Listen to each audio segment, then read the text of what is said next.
Frères et sœurs, shalom.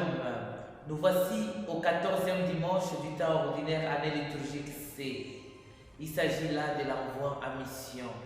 Luc chapitre 10 du verset 1 à 12, puis 17 à 20. Jésus envoie 72 missionnaires. Il les envoie deux par deux, en leur donnant quelques règles à suivre et surtout ce qu'ils devraient abandonner. Frères et sœurs dans le Christ, nous voulons d'abord nous arrêter sur le chiffre 72 missionnaires.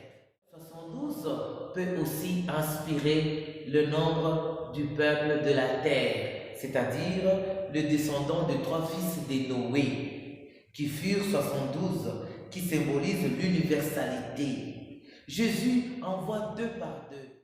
Chez les Juifs, en Deutéronome 19, 15, il est dit qu'un témoignage d'une personne n'est pas crédible. Il faudrait qu'il soit à deux. Voilà comment est-ce que la mission devient complète. Deux par deux signifie aussi que les missionnaires devraient se soutenir mutuellement en cas de difficulté. Et c'est pourquoi Jésus dit la vérité. Je vous envoie comme des agneaux au milieu des loups. Frères et sœurs dans le Christ, qu'est-ce que Jésus veut dire par là? Il est conscient que le monde va rejeter l'évangile parce que le monde ne connaît pas l'évangile, le monde ne connaît pas le Christ. En même temps, il reconnaît dans ce monde un grand champ qui est la moisson, une moisson abondante qui mérite le regard de Dieu pour qu'il soit sauvé. Comme agneaux, les missionnaires sont invités à ne pas imposer la parole de Dieu, à ne pas forcer les gens à croire, mais en leur montrant l'exemple.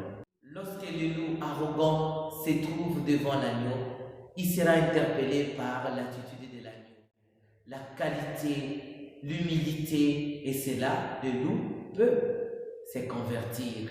Frères et sœurs dans le Christ, voilà autant de défis, et Jésus demande aux disciples de ne rien emporter, ni sac, ni sandales, et de ne pas s'attarder sur la route en saluant les gens. Jésus n'est pas contre les salutations.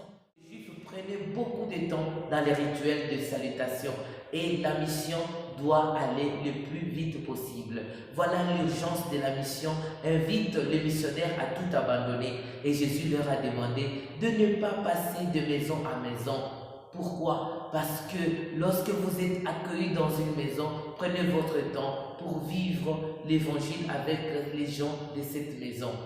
C'est aussi une manière de ne pas abandonner certaines maisons pour chercher les meilleures.